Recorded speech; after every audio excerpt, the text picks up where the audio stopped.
You're listening live to Rightside Radio with Phil Williams. It's hard to go wrong when you're on the right side. Rightside Radio.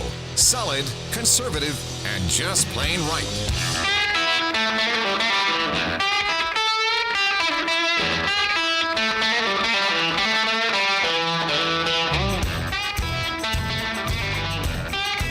Alabama and Tennessee's syndicated news talk leader, Rightside Radio. Phil Williams here live in the Rightside studios. Man, we got the local, the state, the national, covering down on all the issues. And oh yeah, like the dude just said, solid, conservative, and just plain right. Well, welcome to Wednesday. Welcome to the middle of the week. You are halfway to the weekend. Don't we like the sound of that? Oh, by the way, we got a camel. Play it, man. Uh-oh. Guess what day it is? Guess what day it is?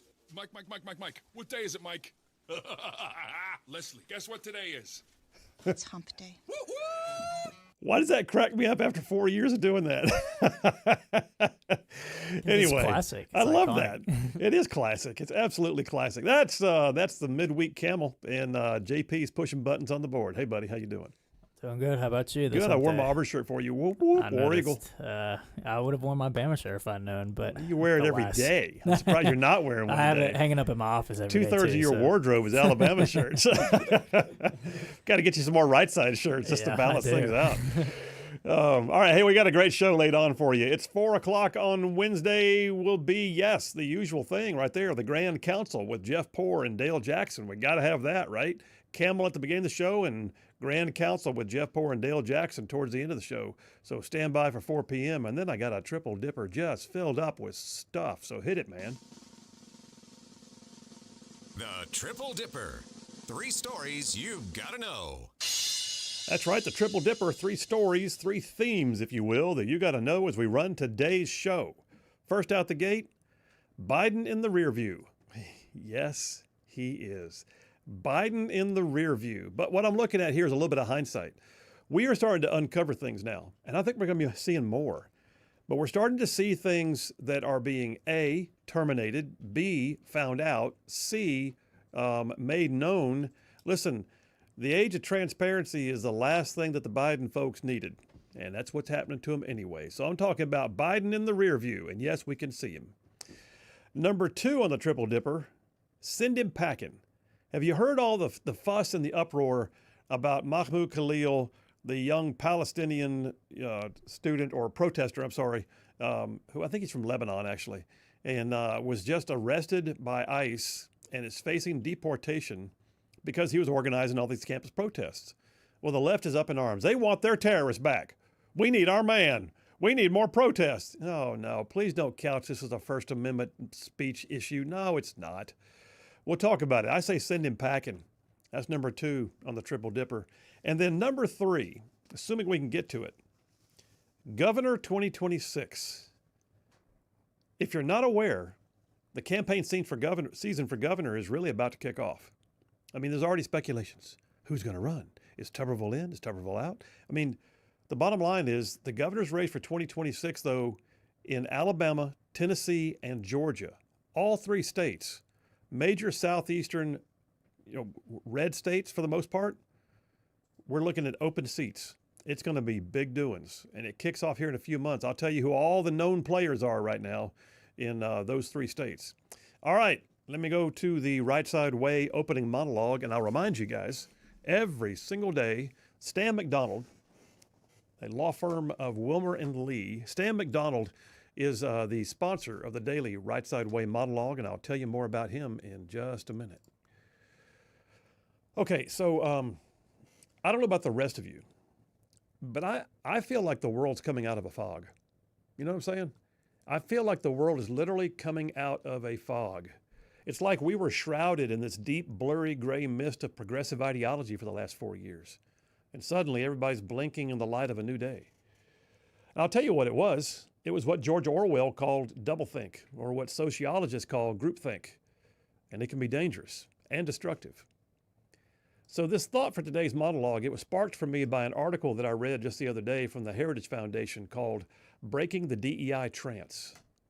And I thought, that's so accurate. The author of that article, he pointed out that for nearly 5 years, so many members and companies in American society were weirdly accepting what he called provable lies. He said it was, quote, sizable portions of the country that appeared to walk around in a trance.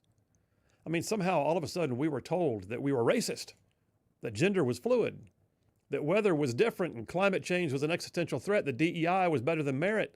And so many just stared at it all blankly and went into a zombie mode and just said, okay.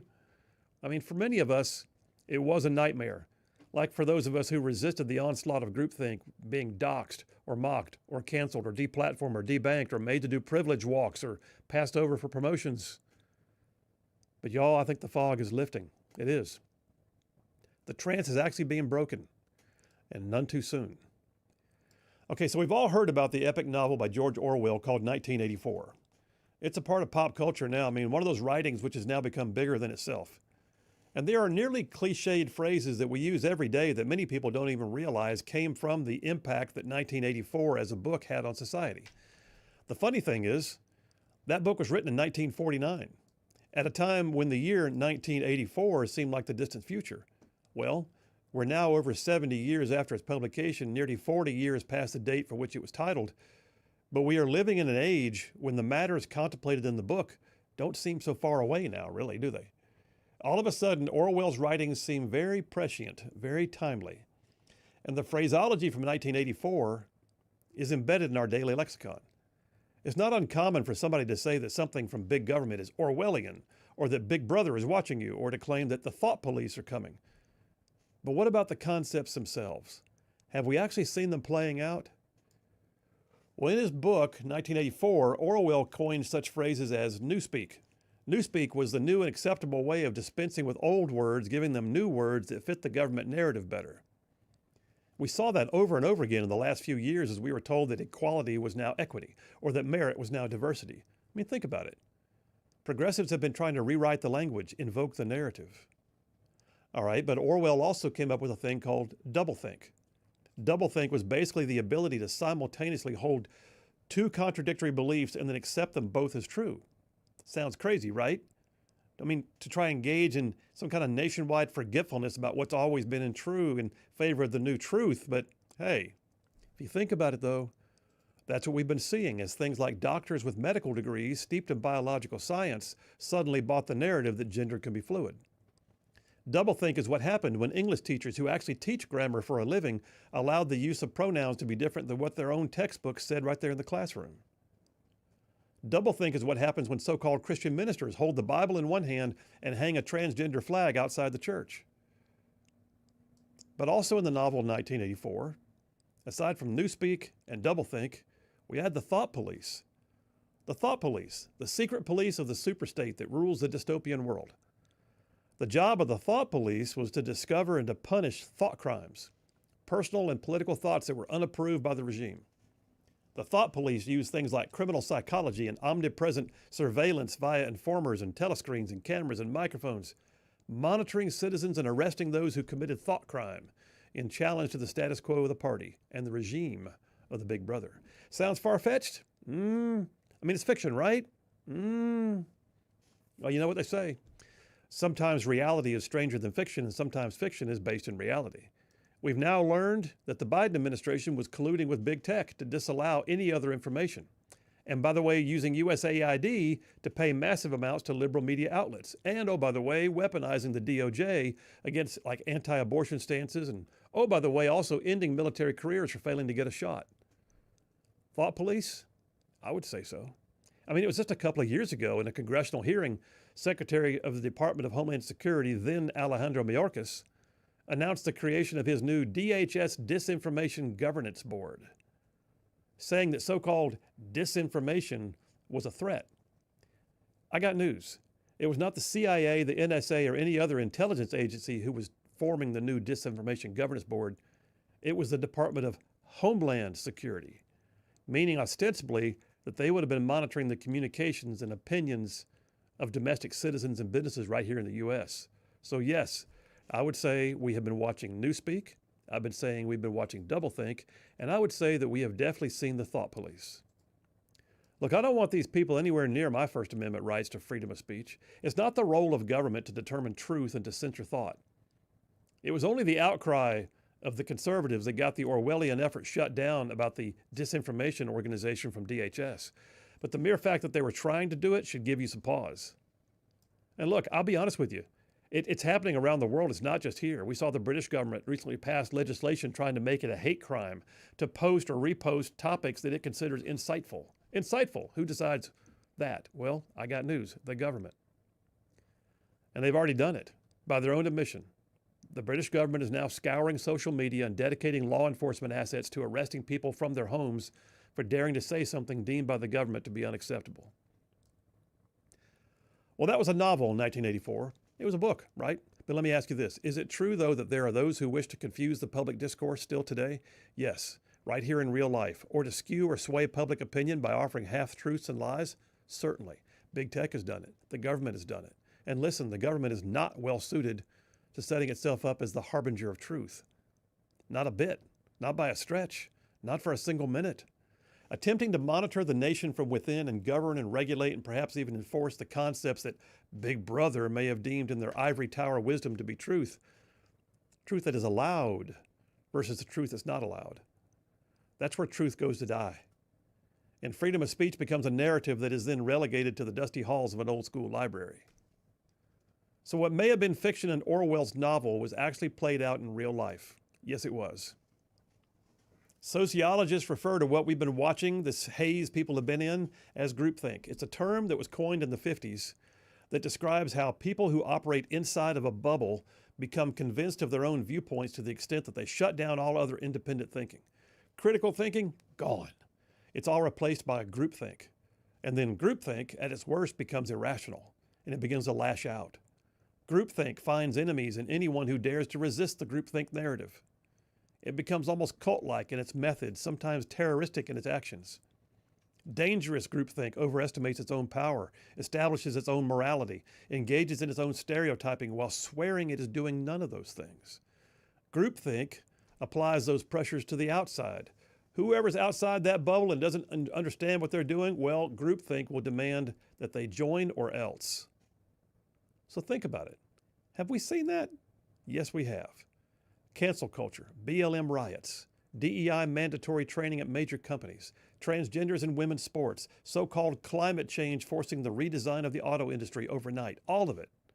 Liberal, progressive, groupthink. It's like George Orwell could see in the future and the book should have been titled 2024 instead of 1984. Orwell was only 48 years off the mark, just 40 years. But like I said before, I really do feel like the era of common sense is now upon us. And I feel like much of the world is waking up, just like coming out of a fog, remembering reality and rejecting revisionism, and not a moment too soon. And that's a wrap for the Right Side Way. Yeah, listen, Orwell, that book is so well done, but it's so fiction becoming reality, right? And you look at what we've been through the last 4 years especially. And I think you can find Newspeak. I think you can find Thought Police. I think you can find groupthink. And I think you can definitely find doublethink. It's just crazy, but it's there. And I'm so glad we appear to be waking up from this fog. Phil Williams, Right Side Radio. Y'all stay tuned. We will be right back.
And we are back. Phil Williams, Rightside Radio. Solid, conservative, and just plain right. Man, saving the world one soundbite at a time. Hey, I got to tell you real quick before I go any further. Attorney Stan McDonald, he is our friend. I've known him for a while now. I think the world of him. Stan McDonald, he's a partner at the law firm of Wilmer and Lee. He's a 30-year veteran in the practice of law in North Alabama. He is the daily sponsor of the Rightside Way monologue. And listen, not only will Stan McDonald be the kind of guy who will advocate for your legal needs as an attorney, but y'all, he's been an absolute warrior, like in the thick of things for years on the politics and the policies that right-side ruffians care about. He is definitely one of us. So yeah, Attorney Stan McDonald, he has represented his clients on literally thousands of real estate transactions over the years. He can represent you in any local, state, or federal court. I like to say when Stan McDonald's on your side that you will have no greater friend. Likewise, your opponents would have no greater foe. So here's the deal. I'm going to give you his phone number. You can contact him. If you need an attorney, it's Attorney Stan McDonald. Law firm is Wilmer and Lee. He's an America First family man. And here's his phone number, 256-479-3020. That's Stan McDonald, 256-479-3020. And tell him you heard about it on Rightside Radio. And no representation made. The quality legal service be formed. Great quality legal service formed with all lawyers. Something like that. Give it an 8 out of 10. 7. I'll take it. Text lines are open. 833-687-4448. That's 833-68-RIGHT. Let's see what we got here. Cameron from Decatur says, I love the book 1984. Also, Animal Farm and Slaughterhouse 5. Wow, you got all of them, man. Classics. Fahrenheit 451, where's that one? He said, it's amazing that Woodrow Wilson in the First World War made so many of our individual rights an offense against the state. Many individuals were fined or put in jail just for having a difference of opinion. This is detailed in the book, The Great Influenza. Cameron, thanks for that, man. Yeah, I had to read Animal Farm in middle school. It's great. It's sobering. It's, at the time in my middle school mind, I tried my best to kind of picture what it was saying, but later on, as I look back, I'm like, oh, yeah, kind of nailed it. Animal Farm, Lord of the Flies. Well, I read that one in school as well, yeah. Yeah, absolutely. Mike from Florida, by the way, I'm glad to hear you read it. I also know what school you went to. I would expect that from your school. I don't know if a lot of the public schools are still doing that. Well, it's funny. Animal Farm book is actually not the school that I went to that you were thinking of. So even my very liberal middle school, we read that one. So that's but yeah, Lord of the Flies was one of my favorites. It was a really good book. Mike from Florence says, your monologue reminded me of something. There's a guy that used to frequent the same bar I occasionally go to, diehard lefty. He was spewing one of the media lies about something Trump said. In debate of it, as I had actually listened to Trump live, I almost told him to look it up, but I bit my tongue. How do you say look it up to him when he is literally blind? I thought of this today, listening to some of the Democrats pushing more lies and wondering how their followers could be so blind that they can't or don't see the truth. Yeah, they're in groupthink, man. That's exactly where they are, Mike. And by the way, thanks for being willing to be in the fray.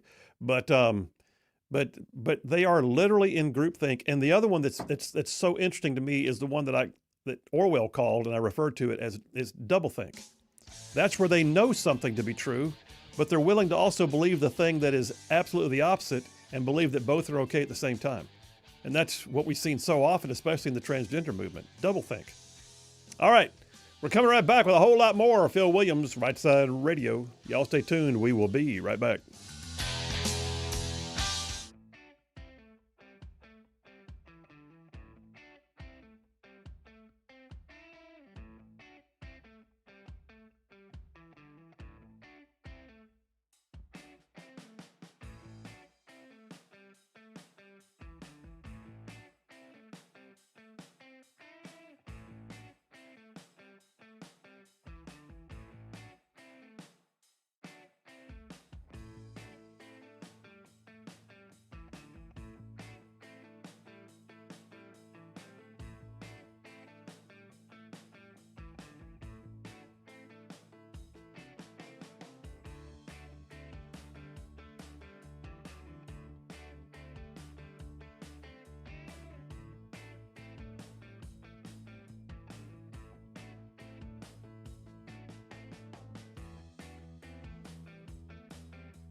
Hey, all you right side ruffians out there, you are listening to Right Side Radio, solid conservative, just plain right.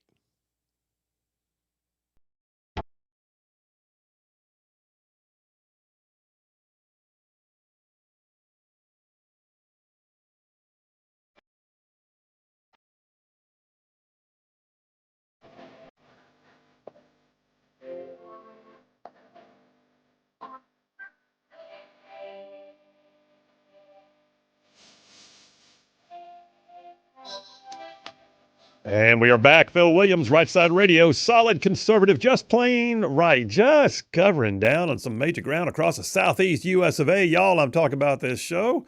Goes like from Huntsville on back over to Chattanooga. I'm talking about from Tuscaloosa on back over to Gadsden. I'm talking about all the way down to that prettiest little town on the plains called Auburn. And stretching across the border into Fort Benning. I called it Fort Benning, Georgia. Yes, and even big old patches. Northwest Georgia and Mississippi thrown in too, just for good measure. All right, we're going to jump on in here momentarily. Let me get a few more text messages real quick.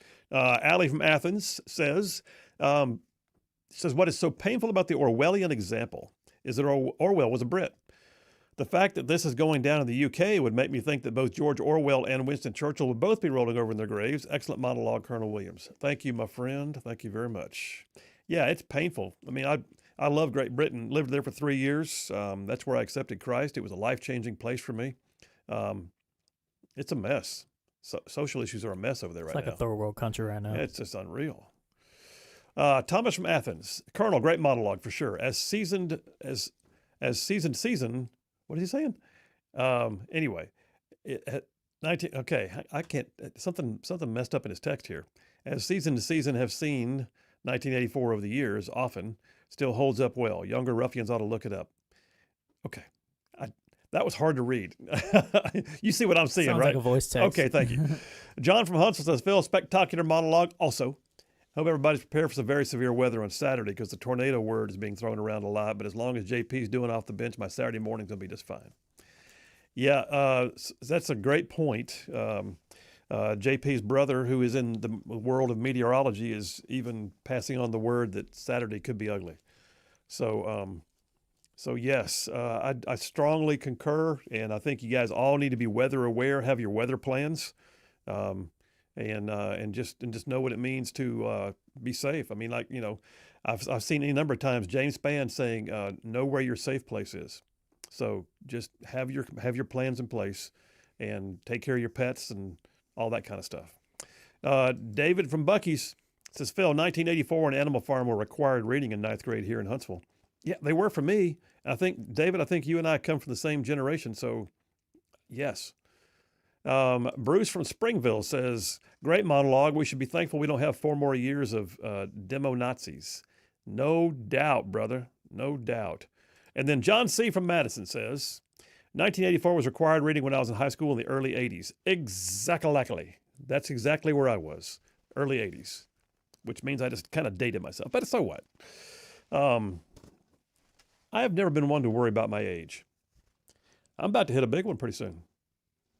What big ones? I'm not gonna say it. I'm gonna have you say I'll it. say it. I don't mind. I'm turning 60 here in a few weeks. Whoop whoop. Whoop whoop is right. I mean, it's like I love it. I hit the Peter Pan syndrome somewhere around 20 years old, and so I just live as large as my body will let me. How about that? Yeah, good stuff. All right, so listen, we got plenty of stuff on tap. I'm jumping into this first one though. I called it Biden in the rear view. First of all, aren't we glad that Biden's in the rear view? Good Lord. And the more we are learning, the more we're glad that Biden is in the rear view. In fact, not only is he in, I say he's in the rear view, I'm using that term euphemistically. Has anybody seen him?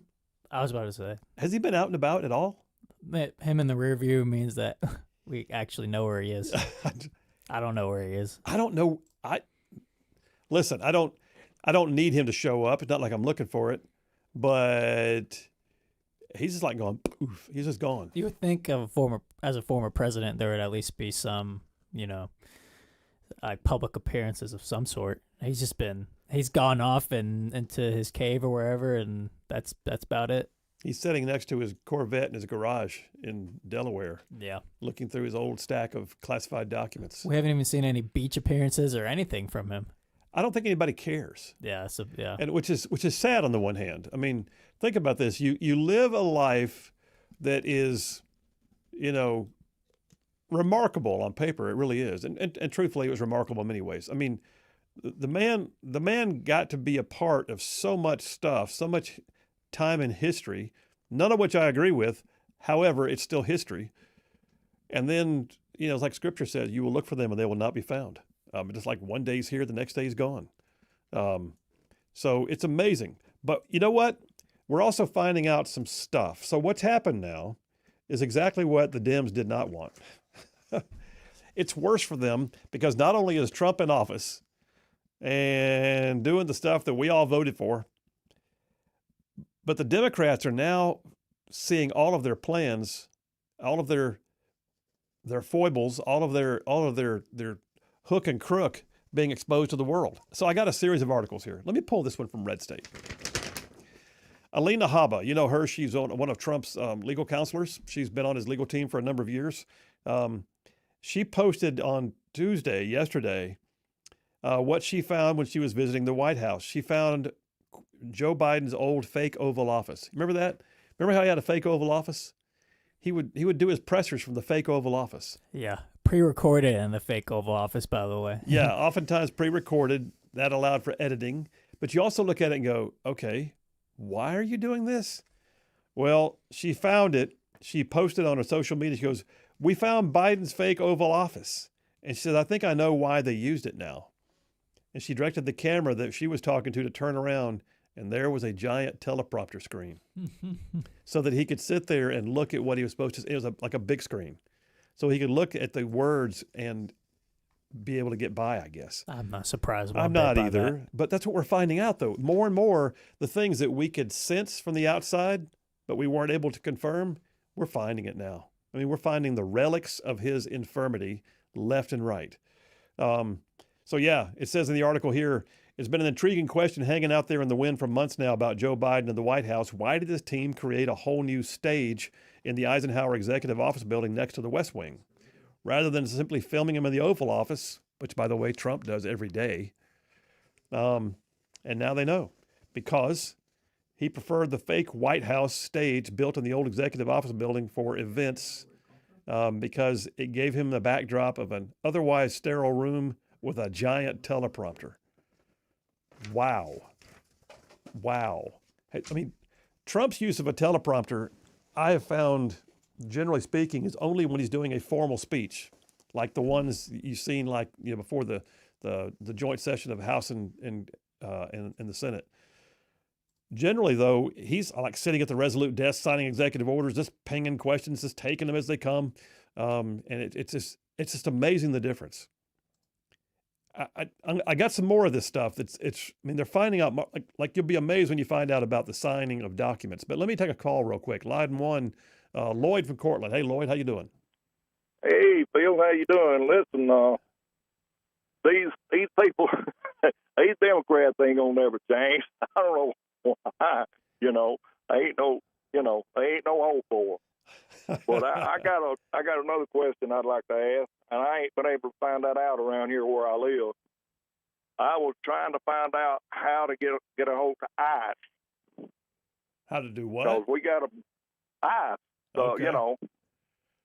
Well, that's agents, Yeah, that's really off topic right now, Lloyd. But I think you can probably just look them up on Google, and there they are, and it'll tell you what the local offices are. Okay. Yeah. All right, man. Appreciate it. Thank you. Thank you. Yeah. Bye-bye.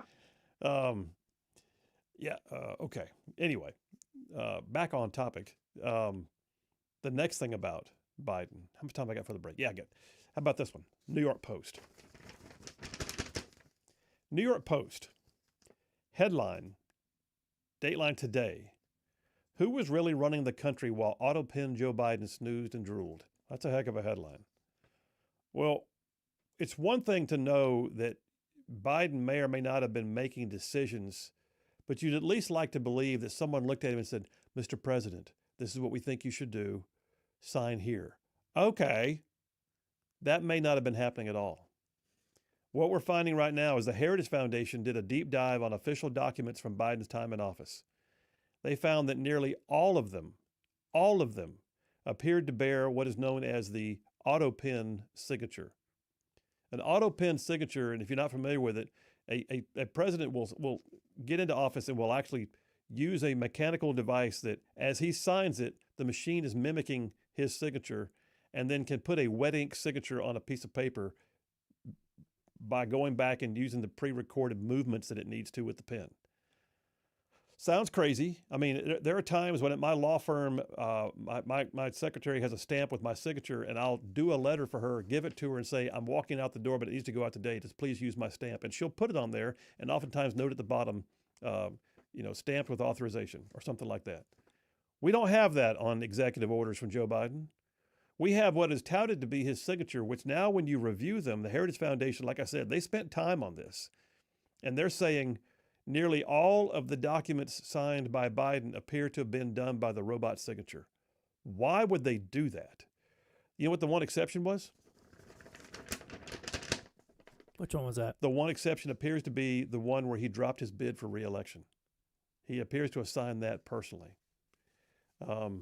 That's interesting to me. And that's it. That would seem like the one that he would fight the most, which is kind of funny. Well, fight the most, but also probably mentally engaged at the most, which means he may have deferred responsibility for so much other stuff and allowed people just to run amok and sign his name while he's off at the beach or wherever else. Yeah. But this one he cared about because it was his legacy. Mm-hmm. It was him personally. So the one that impacted him in a personal sense, it looks like he signed it. All the rest of them that impacted all the rest of us, auto pen. House Speaker Mike Johnson has publicly named at least one Biden executive order that went out the door with the president having a fundamentally incorrect idea. You may remember the story. All right, so bottom line, I'll just paraphrase. I won't read the whole article. Mike Johnson, the Speaker of the House, said that he met with Biden to talk to him about liquid natural gas exports and told the president, sir, you signed an executive order that damaged our ability to do exports. And Biden looked at him like he was lost and said, I never signed that. And he said, yes, sir, you did. He goes, I've never signed anything like that. Yes, sir, you actually did. Well, maybe he actually didn't now. I was just about to bring up that exact story with Mike Johnson.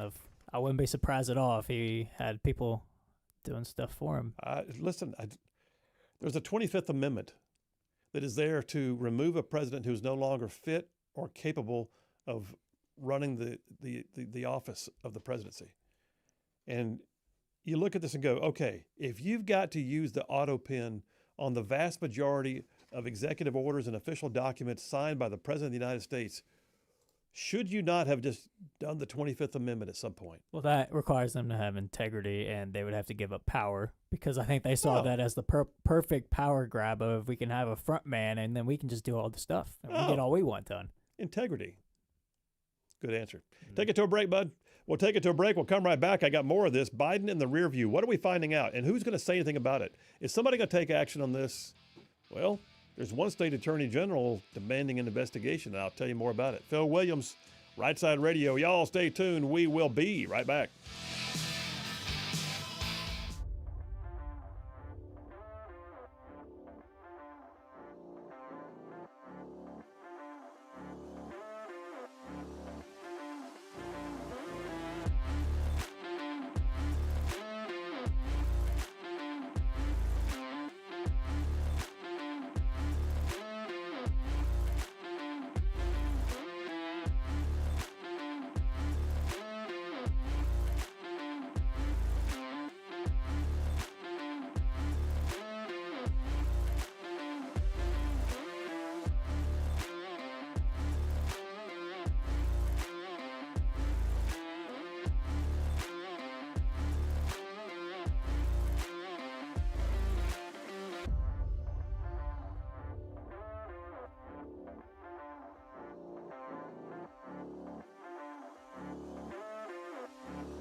And we are back. Phil Williams, Rightside Radio. Solid, conservative, and just plain right.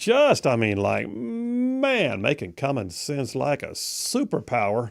That's right. Bulletproof influence, I like to say. All right. Hey, listen, I'm going to go to the phones real quick, and then I'll jump back into this topic. But, yeah, we're staying on with Biden in the rear view for a minute. Brian from Huntsville. Hey, buddy. How are you? Hi, doing okay. And old Biden in the rear view, Joe Biden in the rear view mirror is, he's probably somewhere around his basement or someplace like that, staying out of public view intentionally. And I imagine his son, Hunter, apparently being millions of dollars in debt and has not sold a painting since Biden got kicked out of being the nominee. I imagine he's over there around his father as much as he can be, trying to find out how he can graft some money out of his old man to get caught up. Listen, I think so, and I think you're right. Yeah, apparently the bottom dropped out of the art market overall. Just for Hunter Biden. That's what it was. Yeah. I'll have a good one. See you, man. Take care. All right. So, listen, this thing about Biden in the rear view, the things that we're finding out. Oh, my gosh. Listen, the idea that he could have been president again, holy cow. But for the debate, when he finally couldn't hide anymore, when he didn't have somebody feeding him the words, when he didn't have the ability to read a teleprompter, and think about that. Think about how bad that the debate was last June. Remember that? We finally beat Medicare. And nobody knew what he was talking about. He didn't know what he was talking about. In fact, that was the classic line from President Trump. I don't know what he just said. That's right. He said, I don't know what he just said, and I don't know, and he doesn't either. But that exposed, and by the way, I'll have to point out again, that debate where he did so poorly, he took a week off to get ready for it. He was on vacation for a week to get ready for it. And it makes you wonder, oh my gosh, where would we be if he had, where would we be if he had gotten reelected? Well, Attorney General Andrew Bailey, who's the Attorney General for the state of Missouri, Republican, he posted a tweet that I got hold of this morning regarding a letter that he sent just late last week to the Inspector General, the Honorable Michael Horowitz, the Inspector General of the Department of Justice. He said, I'm demanding the DOJ investigate whether President Biden's cognitive decline allowed unelected staff to push through radical policies without his knowing approval. If true, these executive orders, pardons, and all other actions would be unconstitutional and legally void. That's the interesting dynamic. So he's not just asking, by the way, and by the way, you're trying to prove it in retrospect now, but there's still a lot riding on it. The Dems will go, he's no longer here. Would you let him be retired, please? No. I'm sorry. He left behind a wake of executive orders, pardons, and declarations and check signing that we're having to deal with now. How much of that was done by his auto pen without him even knowing it was being done? We have to know this. So the letter he wrote, I got a copy of it right here in my hot little hands, says, Dear Mr. Horowitz, I write to request that you conduct a full investigation into President Biden's mental capacity in his final days in office. By now, he says, Biden's mental decline is famous. But then he goes on to say, it appears staffers and officers in the Biden administration may have exploited Biden's incapacity so they could issue orders without an accountable president of sound mind approving them. If, in fact, he says, Biden staffers were exploiting his mental decline, those orders are null and void. And he says the states, because he's a state attorney general, the states need to know because those orders affect us. For instance, he points out, Biden purported to vacate the death sentences of several convicted murderers in Missouri. Well, the law allows, in the event of need, for the state to be allowed to retry or reconvict under state law if a criminal under federal law is in some way found to have a mistrial or some other exigent circumstance. All right. He also points out he granted his son Hunter Biden a blanket pardon going back more than 10 years. He also points out that he endorsed the legally frivolous theory that the Equal Rights Amendment was timely ratified. You got some states that are glomming on to things that he said or did because they're liberal blue states that may not have the authority to stand on now. But here's the bottom line. The bottom line is this. We need to know.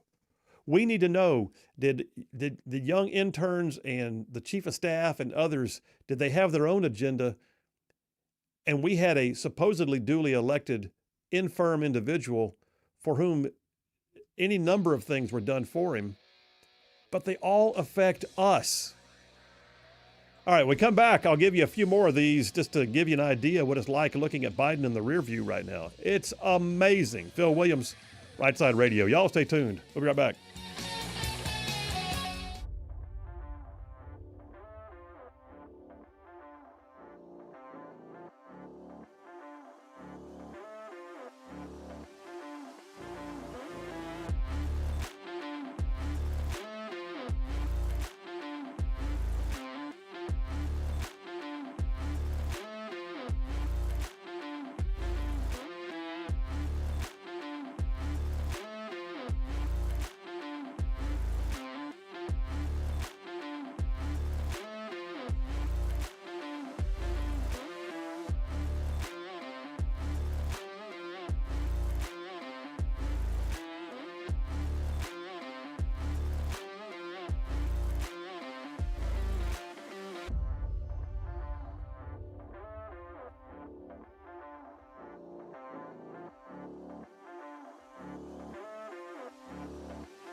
You're listening live to Rightside Radio with Phil Williams. It's hard to go wrong when you're on the right side. Rightside Radio. Solid, conservative, and just plain right.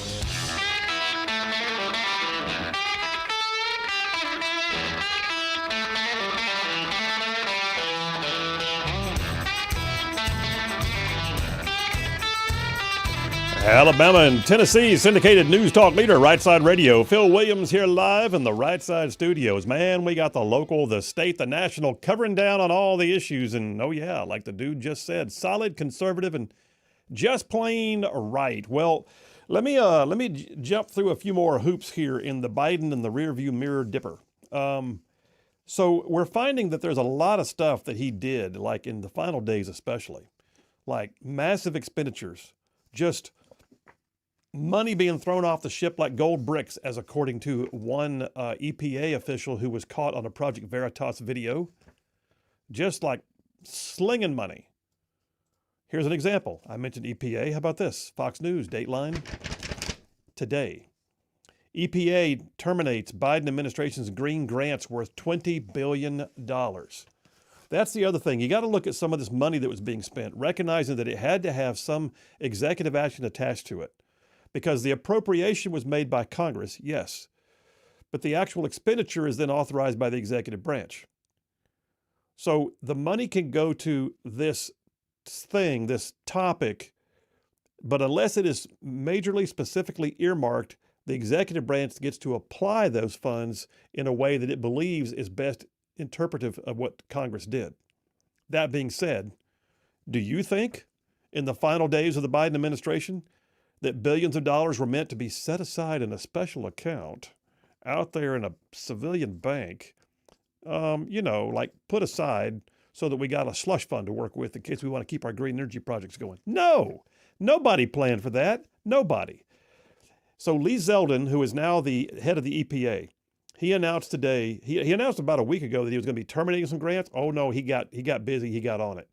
$20 billion in grants he announced today, that are being canceled were parked at an outside financial institution in what he calls a deliberate effort to limit government oversight by doling out our money, taxpayer money, through just 8 politically connected, unqualified, brand new NGOs. Really?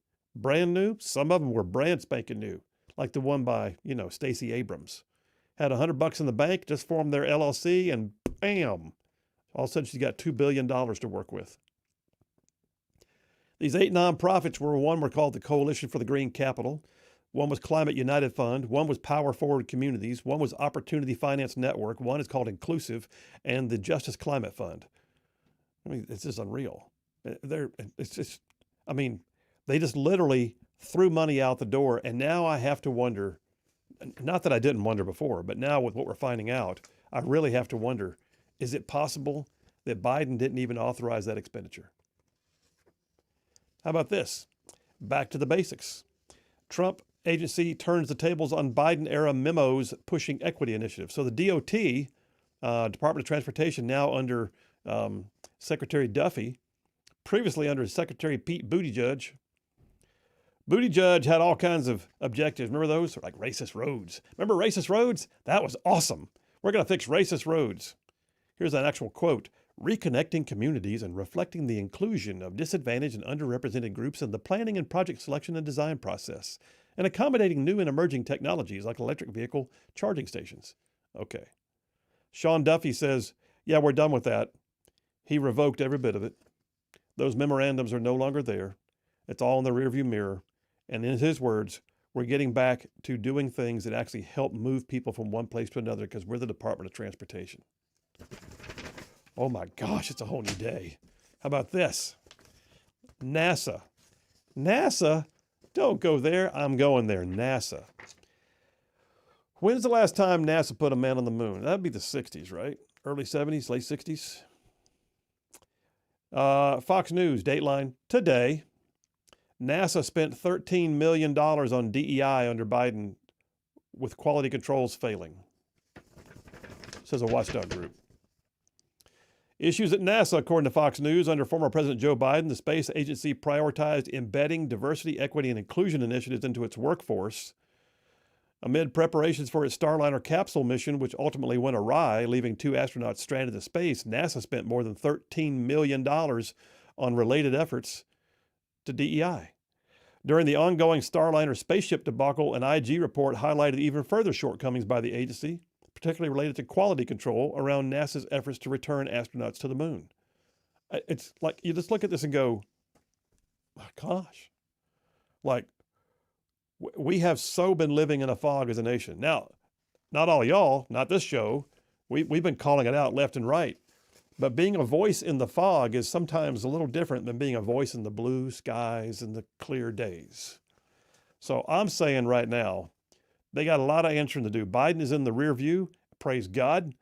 But with what we're discovering, not just surmising, but discovering, when you find the giant teleprompter in the fake Oval Office set, when you find the auto pen was used on the bulk of documents allegedly signed by him, when you find the number of things that make you question whether or not he had not only the mental capacity, but even the understanding, even the acquiescence.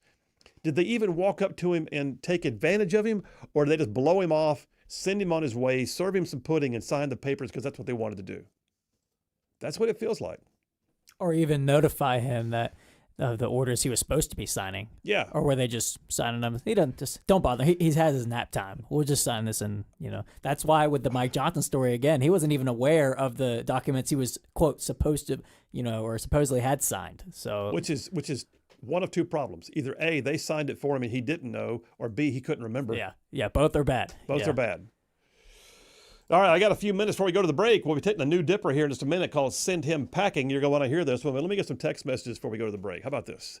I'll scroll down and start from oh my gosh, I got a lot of them. Hang on a second. Adam from Athens says they put him back in the basement. Oh, he's talking about it. Okay. You know what? Remember that 2020 campaign, how much he did from his basement? The whole campaign was from his basement. It's unreal. Not just a little bit. Mike from Florence, Alabama says, is there a long-term care or hospice division of the Secret Service for ex-presidents? Well, I mean, I see what you're saying. They do get post-presidential. I mean, they still know a lot of state secrets, and they are still, subject to terrorist activity or criminal activity or someone trying to exploit them. So they're still going to have Secret Service protection, and they should. But I get your point. Hospice protection. Ken from Harvest says, are documents signed by AutoPen legit, like thousands of pardons? That's what I want to know. And oh, by the way, I question, because you know what? There weren't thousands of separate signature pardons. They lumped them into one document and signed them en masse. How do you possibly review that many? It's supposed to be a case-by-case basis. There's no way. There's no way. No way. John from Huntsville says, Phil, I had completely forgotten about Biden. You brought him up again. Thanks. We should never forget, John. We should never forget our history, because then we're doomed to repeat it. Thomas from Athens says, Colonel, have you seen the American Thinker article by Jerome Corsi? I have not. He postulates that Barack and Soros planned for Michelle to run instead of Harris just as soon as Biden withdrew. However, Biden immediately endorsed Harris when he announced, possibly as soon as he personally signed that document, thereby destroying the Barack plans to get Michelle on the ticket. Was that a shrewd move by the Biden team to diss Barack? No love lost there. Or was it a Biden brain burp? Either way, we dodged a huge bullet named Michelle and Barack. Barack 3.0, he says. I don't know, man. I've heard that before. I don't have anything to substantiate it. I personally don't think Michelle wanted it. I don't think she did.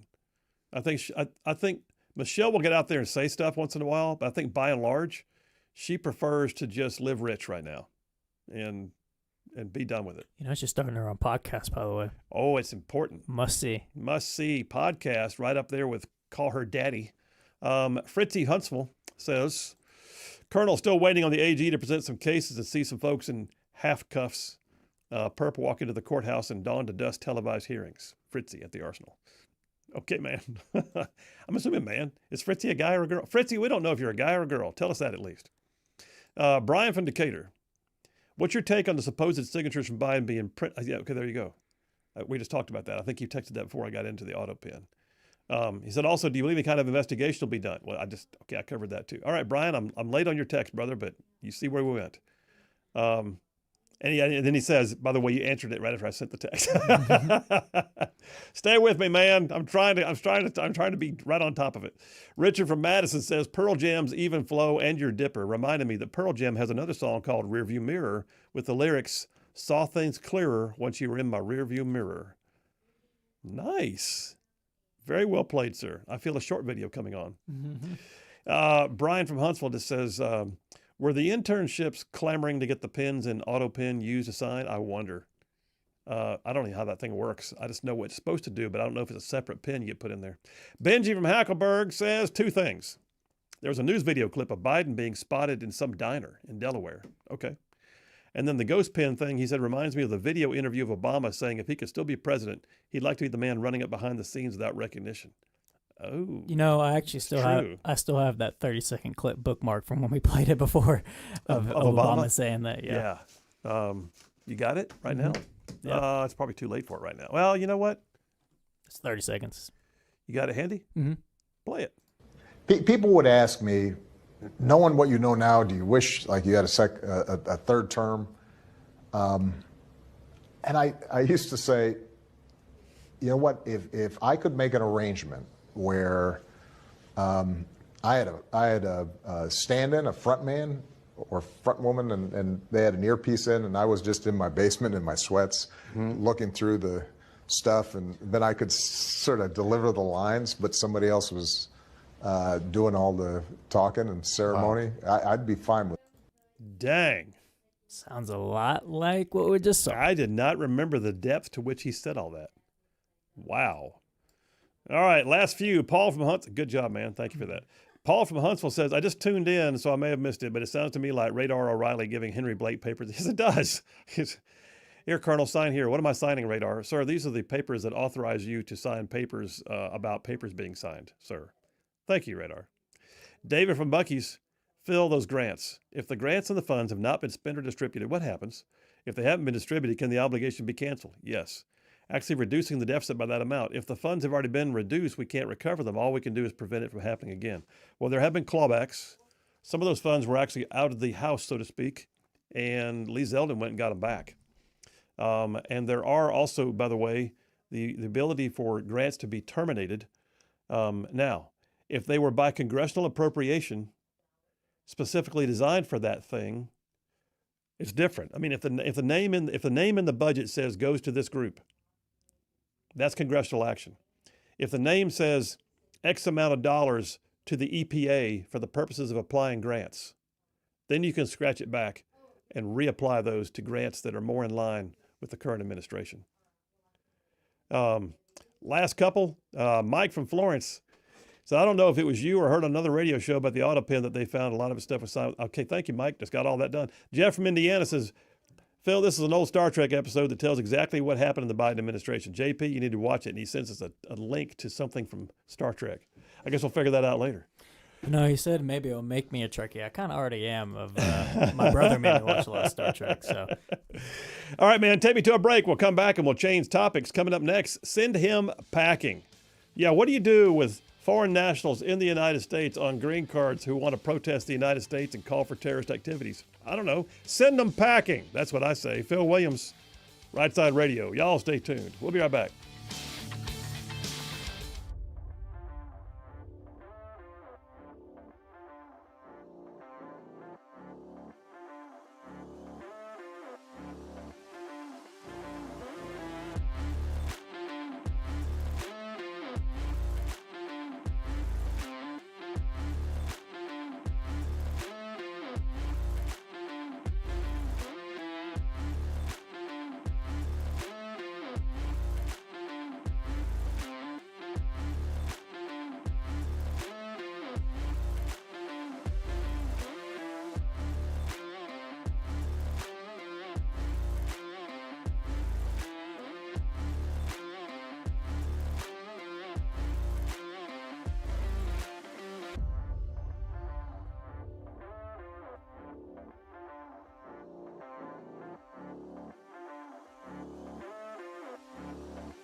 And we are back. Phil Williams, Rightside Radio. Solid conservative, just plain right. Just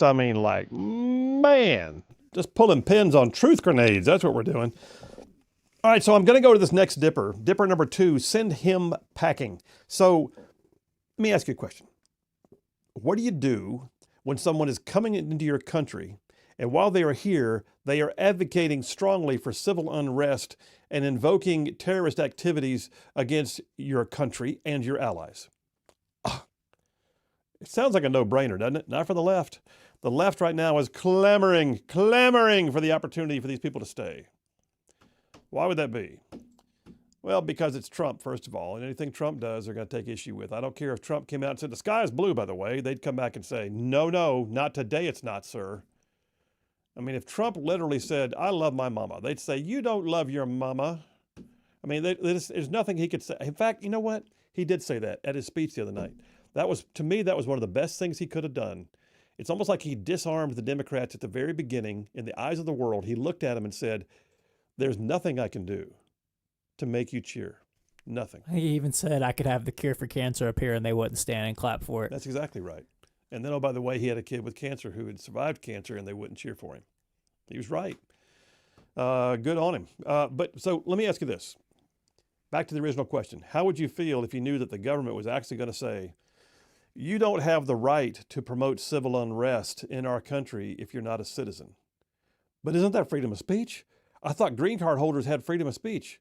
There are limitations. There are. And guess who holds the cards? The Secretary of State.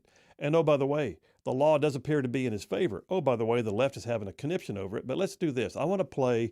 How much time we got? We got time for this? It's a minute 50, right? Got about 2 minutes. Ooh, I tell you what, we're going to hold him to after the break because I don't want to rush it. I'll just lead off with this. I'll give you the backstory. If you haven't heard everything about it, you may recall all of the civil unrest on college campuses and the pro-Palestinians with the little skulls full of mush who would wrap the keffiyeh around their face and stand outside and be all big and talk about why they need to be excused from class because they have to protest this thing about from the river to the sea. And they don't know what river or what sea, but they know it's very important that they protest. And that's the thing.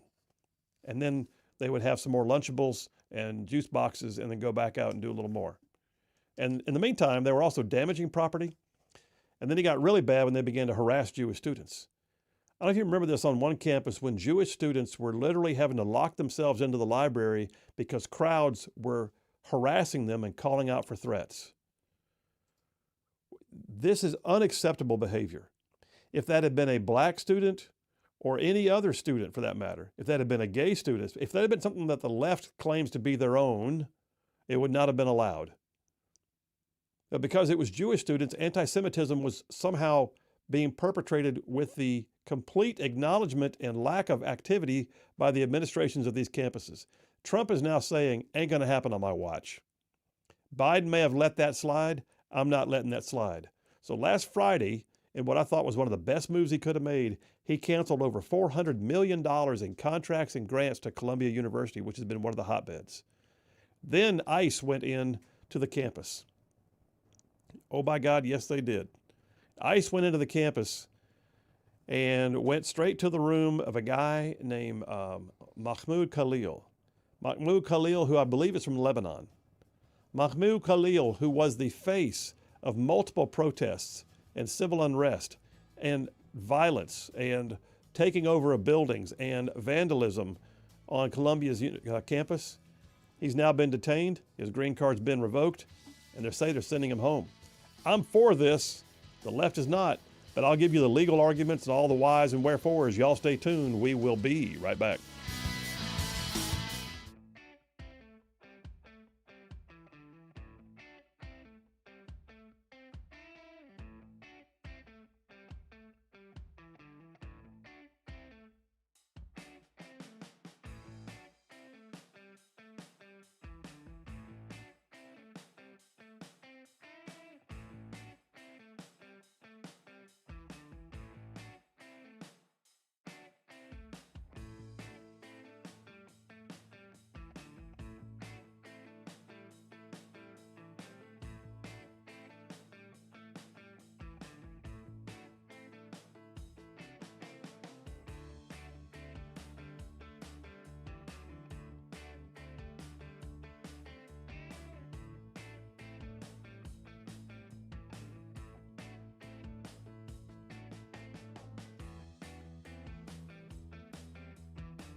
Hey, all you Rightside ruffians out there, you are listening to Rightside Radio, solid conservative, just plain right.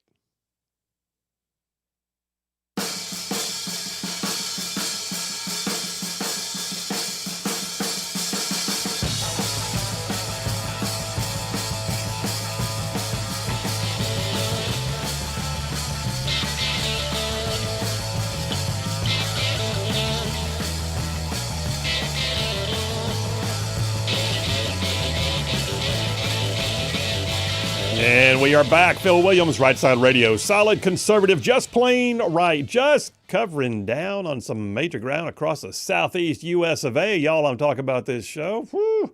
Goes from Huntsville on back to Chattanooga. And I'm talking about from Tuscaloosa back on over to Gadsden. I mean, all the way down to that prettiest little town on the plains called Auburn and stretching across the border into Fort Benning. Yes, I called it Fort Benning. It is Fort Benning, Georgia. And, oh, by the way, big old patches of northwest Georgia and Mississippi thrown in just for good measure. All right, listen, we got plenty to talk about here. I do need to remind you guys, though, so Rightside Media is the name of the parent company. Rightside Radio is only one of our productions. We have a bunch of podcasts that also come out on a regular basis. And my latest podcast, because I'm one of them, my latest podcast, The Right Philosophy, came out this morning. So it is now available where? On YouTube? Tell me, bud. On YouTube and X, and also on our website of rightsidemedia.org. Perfect. So yes, this one is titled The Democrat Death Spiral. So we're going to talk about, I talk about in detail the evidences of the fact that the Democrats are rudderless right now.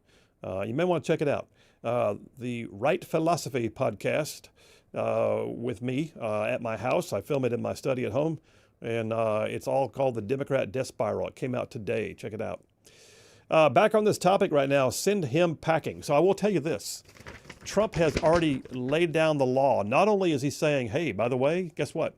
We're going to cut off funding to universities that don't do anything to stop anti-Semitism. And, oh, by the way, if you're a foreign national and you're here and you're part of it, and we know it, you may lose your green card and get deported. Well, it's happening. But Trump also said, according to the AP, Dateline 2 days ago, President Donald Trump warned on Monday that the arrest and possible deportation of one Palestinian activist, that's the Mahmoud Khalil guy, at Columbia University will be the first of, quote, many to come, as his administration cracks down on campus demonstrations against Israel and the war in Gaza. He said, we know there are more students at Columbia and other universities across the country who have engaged in pro-terrorist, anti-Semitic, anti-American activity. We will find, apprehend, and deport these terrorist sympathizers from our country, never to return again. By the way, there's a group of faculty members at Columbia that are very concerned about Mahmoud and whether or not he had his free speech rights curtailed. I'll talk about the legal aspects of that in just a minute. But first, I want to say the green card status is in the hands, generally speaking, of not just the law, but designated in terms of authority to the Secretary of State. I've got a quote here. This is on C-SPAN. This is Secretary of State Marco Rubio talking about it. Go ahead and play it. When you come to the United States as a visitor, which is what a visa is, which is how this individual entered this country, as on a visitor's visa, okay, you are here as a visitor. We can deny you that visa.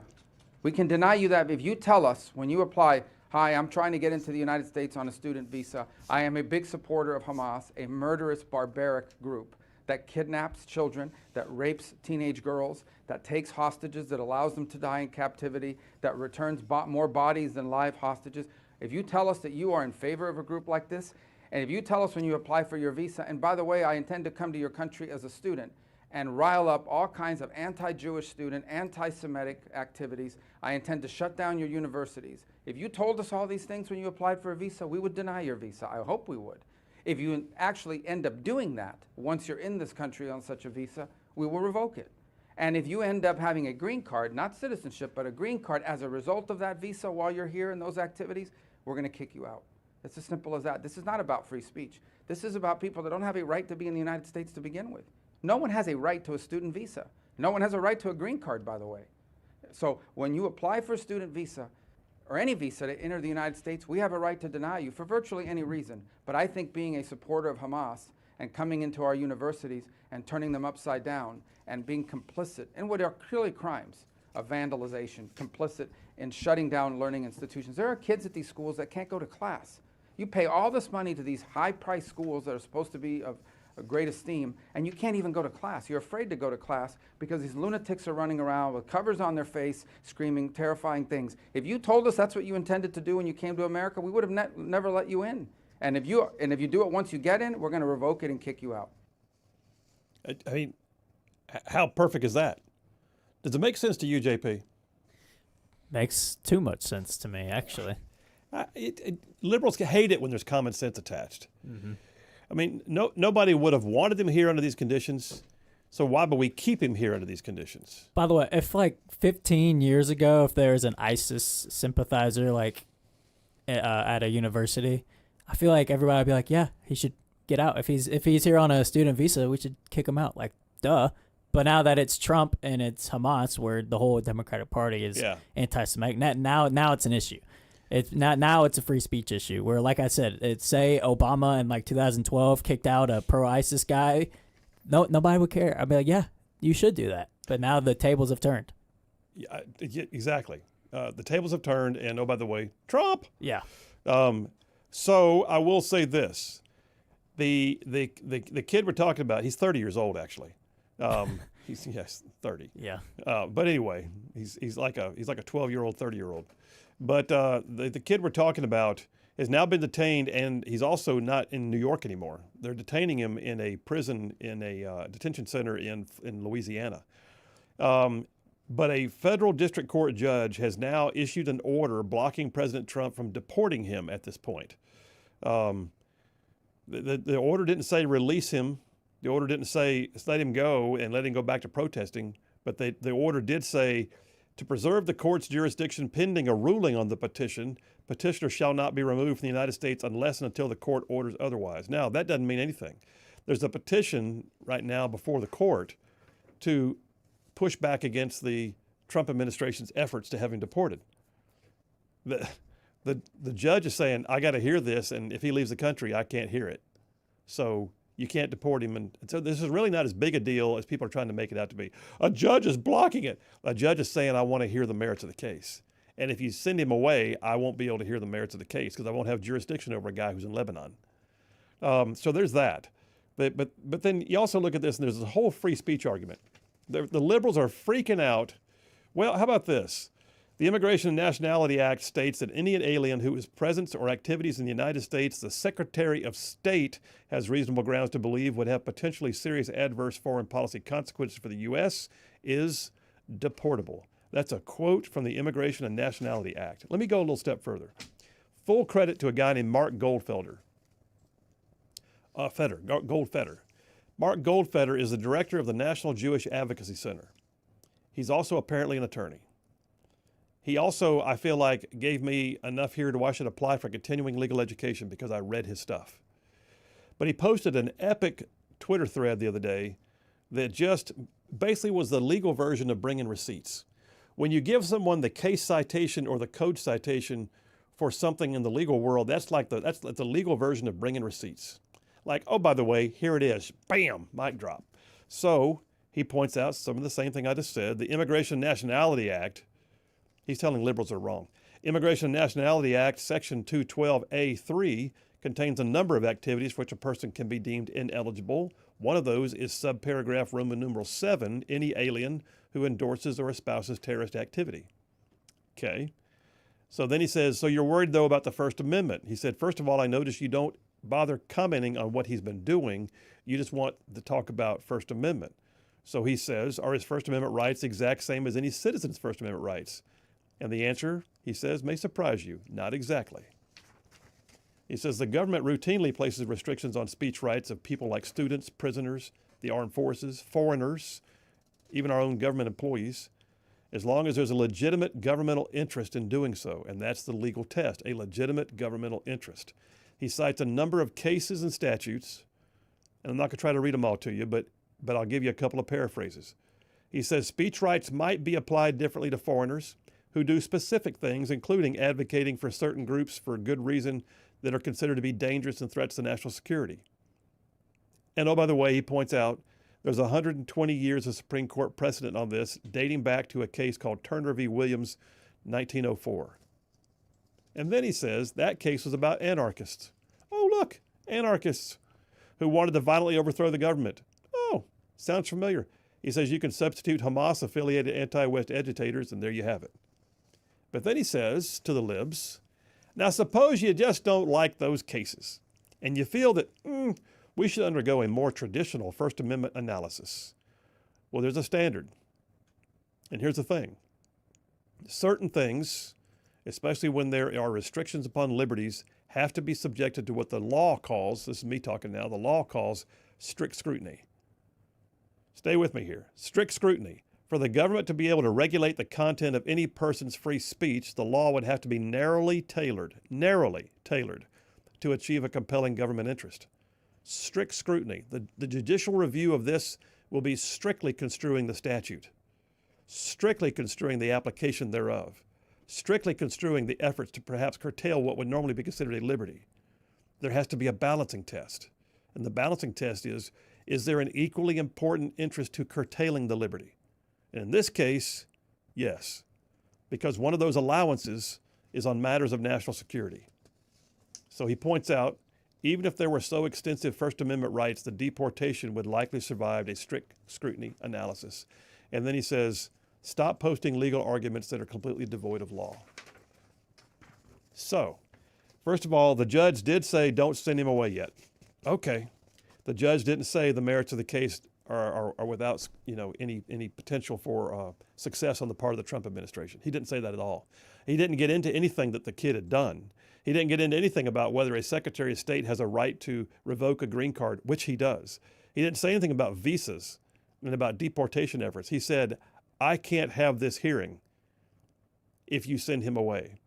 Secondly, the law does appear to be decidedly in the favor of the Secretary of State, who you just heard gave a very lucid argument for why he should be allowed to do this. Y'all, I'm just telling you, this kid's going home, and he should. Now, there's one other dynamic that I have not yet heard the kid invoke. He's married, and I believe his wife's an American citizen. So what does that do? I don't know. So if he has any standing at all, it's going to be on his claim that he is rightfully married to an American citizen. And that could be the only dynamic change.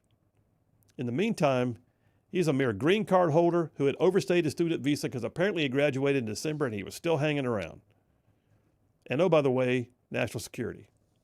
So this kid from Lebanon, who actually was born, apparently he's a Palestinian who was raised in Syria, spent time in Lebanon, came to the United States, wanted everything we have, wants to claim the liberties, but he also hates the United States, hates Israel, believes in anti-Semitic activity, and calls for unrest and even helps organize it. Yep, Trump says he's the first of many to be incarcerated. He loves Hamas so much he can't stand to live under them, apparently. Fair. Like, he hates the West so much, but yeah, he's whining about getting kicked out of here, so it's funny how that works. Just defies common sense. But you know what? I usually find that on the left. Yeah, it's the theme. All right, brother, let's take it to a break. There you go. Send him packing. That was number 2 on the Triple Dipper. Gonna come back, get some text messages, cover a few other things, and then, coming up top of the hour, we got the Grand Council with Jeff Poore and Dale Jackson. You guys stay tuned. Rightside Radio, we will be right back.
And we are back. Phil Williams, Rightside Radio. Solid, conservative, and just plain right. Just making common sense like a superpower.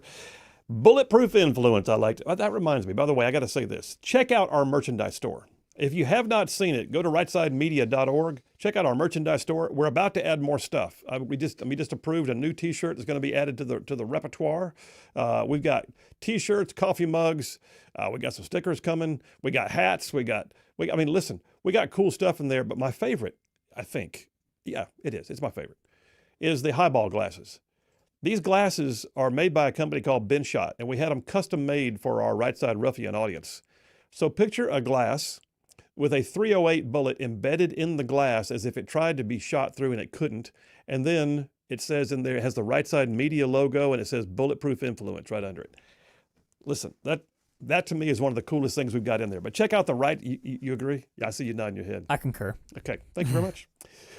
Yeah, go to rightsidemedia.org, check out our shop, and while you're there, sign up for the daily newsletter and just enjoy being a part of the Right Side Ruffian family. We love this audience. That's why we do this stuff. JP and I, we got other things in life we could be doing, but you know what? This is where we feel called, so that's just cool. Getting some text messages. Ken from Harvest says, imagine the response of people like Fauci, Schiff, Cheney, etc. if the pardons are thrown out. I think they'll want to be wearing brown pants. Yeah, I think that's fair. I think you're right. If we're finding out that auto pen was because he wasn't cognitively aware of what was being signed, absolutely. David and Buck, by the way, I want to know how much Jill Biden knew about the auto pen. I'm not going to be surprised if all those family pardons weren't her saying, get it signed. Get it signed now. She would be suspect number one on my mind of that. Yeah. She's sneaking down there from the residence quarters and going down to the Oval Office during the night and using the auto pen. Yeah.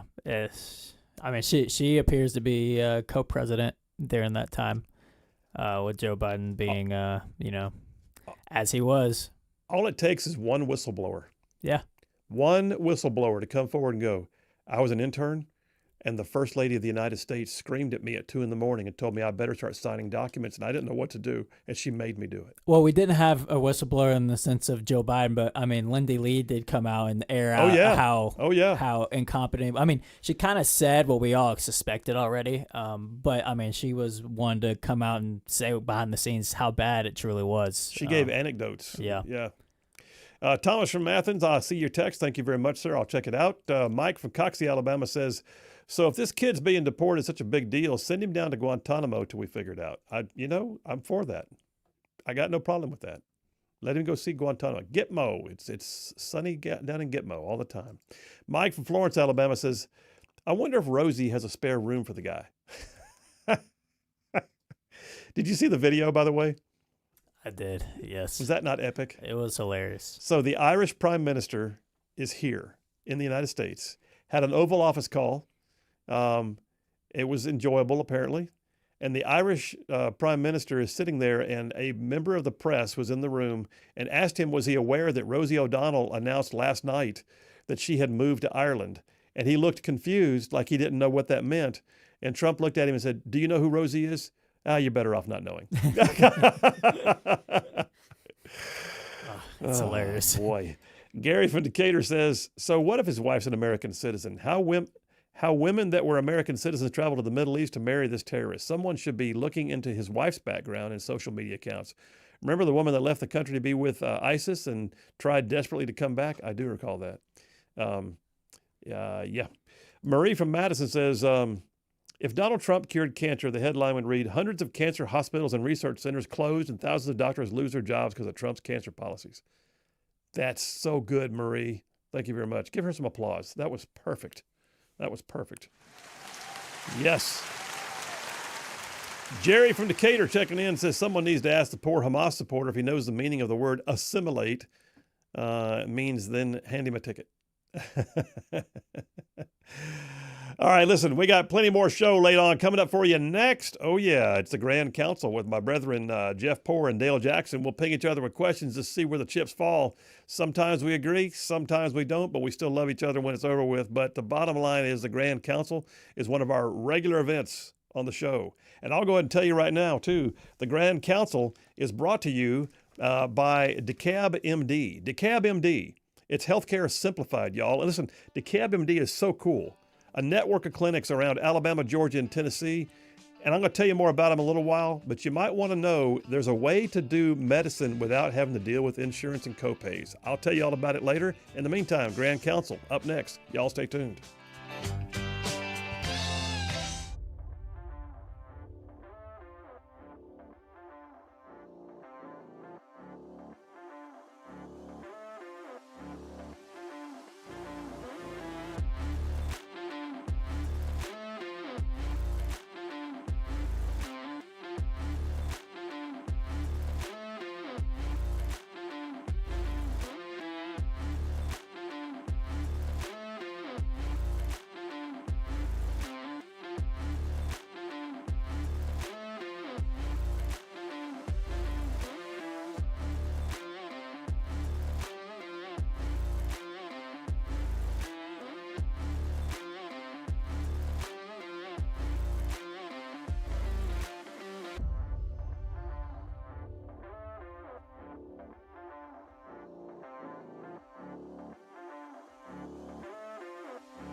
You're listening live to Rightside Radio with Phil Williams. It's hard to go wrong when you're on the right side. Rightside Radio. Solid, conservative, and just plain right.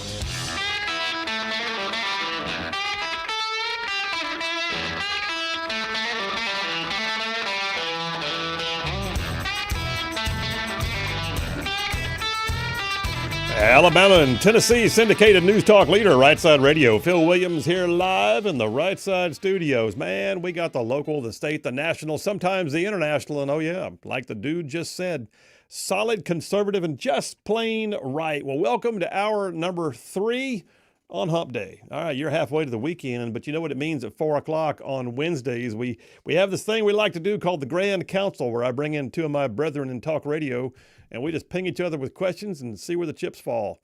So let me just call the roll. From 770 AM, 92.5 FM, Cumulus Broadcasting's WVNN, host of the Dale Jackson Show. Oh, by the way, he writes for Yellowhammer. Oh, by the way, he has a television gig. Dale Jackson, you there? Oh! All right. A little raspy, but there you are. All right. We're glad you're there. All right. Turning my attention south.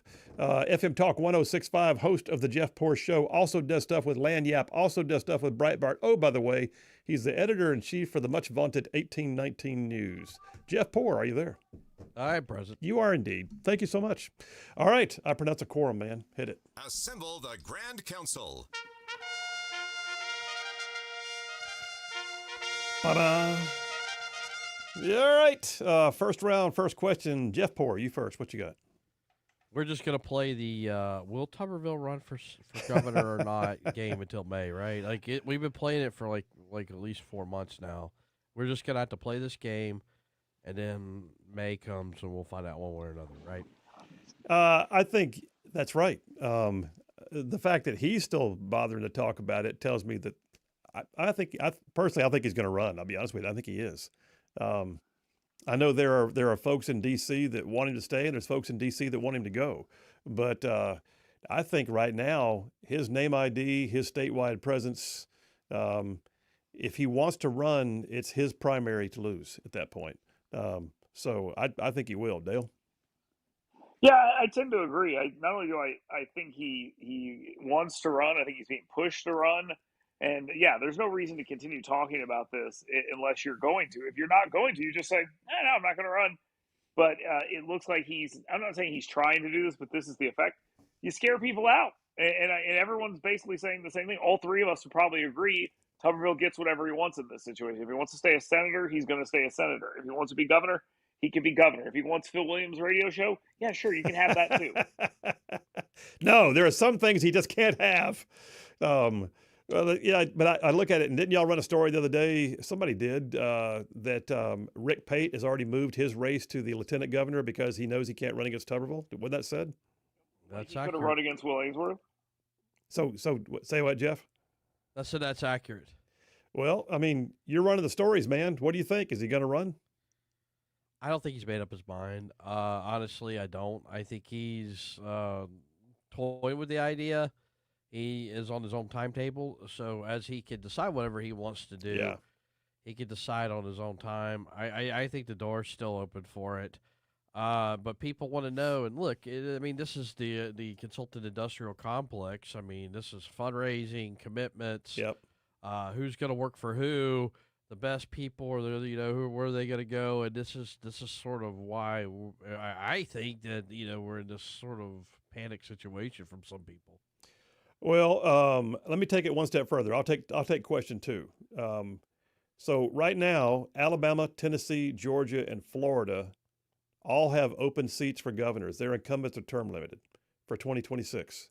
So Mississippi they're on a different cycle than us. I think theirs is 2028. But right now, you've got 4 of the southeastern bloc basically are all going to be looking at a new governor. Is it possible that we will see, in the wake of the Trump election, a conservative wave in what I would call a southeast block of red, like real conservatives? Your thoughts on it? You first, Jeff. I think so. I don't know. It's kind of like we haven't. I don't know about Georgia, and Kemp, but I mean, we're kind of the ones out here, right? We're the ones that are that have not had governors who are led the way. I mean, like Sarah Sanders in Arkansas, Lee in Tennessee, to some degree Tate Reeves, but I mean they're doing more with their tax structure over there. It's just like Alabama. One of our big claims to fame, and it's mostly social issue stuff, but it's not like better, smaller, more efficient government, right? And the trend has got to be in that direction soon. I think so too, and I think people are also looking for someone who will be verbalizing that from the governor's office. Right now, what we get is press releases that say the governor supports or nothing at all. And she's corporatist. I mean, Yeah. it's not true like conservative values. It's like she pays lip service to the social issues, but meanwhile they're just gonna hand out checks to whatever corporate. Yeah, but she also does lobby. it. She doesn't even also do it in person. But what I love about even Brian Kemp does stuff in person. DeSantis always in person. Tate Reeves almost always in person. Bill Lee does. Kay Ivey never does a presser anymore where she gets out there and fights for the issues. She just lets her staff do it. And they're not 85-year-old women with financial or excuse me, with no political futures. I mean, all those people want to be something beyond being governor. So you think that they are basically doing it because they're self-serving and not because they're more energetic? Well, I think it's both. It can be both. I'm very self-serving and energetic. I mean, it can be. It's be always both about you, those Dale. things. It's never. How does it come about- back around to you? I don't Because understand. the point's very clear. You can do both things. I'm not suggesting that they don't mean what they're saying or anything like that. What I'm saying is there's more reason for them to run around. KIV doesn't care. Like Jeff said, she's a corporatist. At the same time, when you have nothing to lose, why don't you get out there and do more? If you say that you are what you are, she's 90 years old and tired, and that's the point. She had nothing to, but she did the same stuff, Dale, when she was running the last time. I mean, she did the COVID press conferences. She's just a bad governor, and we vote for her anyway. I don't think we're saying different things. No step too high for a high stepper. That's all we got out of her last campaign. That's all we got at a gun range and some political ad. Yeah, it's a high stepper. Anyway, all right. Next question, Dale. Pray tell, what do you have about yourself? Go ahead. Hey, did you guys know that my TV show is back on Fox 54? Oh, no. There's Dale's question. That's weekend? wonderful. Hey, you set me up for it, so I had to take it. So don't miss it. Fox 54, 10 a.m. Saturday and Sunday this weekend. My question Dr. here, Burke on? No, it's not. Me and Yappy this week. Mecca's on vacation. Let's talk about this race a little bit more.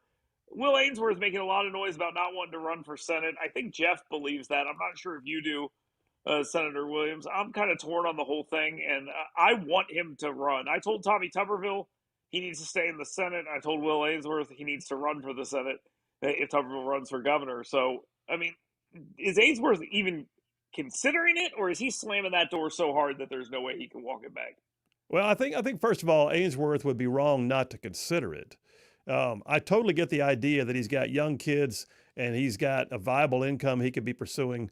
But listen, Ainsworth said he was not going to run for lieutenant governor again, and 2 weeks later he was on stage campaigning. So until he says I'm out of the race and he makes it past qualifying without signing the paper, I'm saying that right now he's just waiting to see what Tuberville's going to do, and he'll do just the opposite. I think that's where it's headed.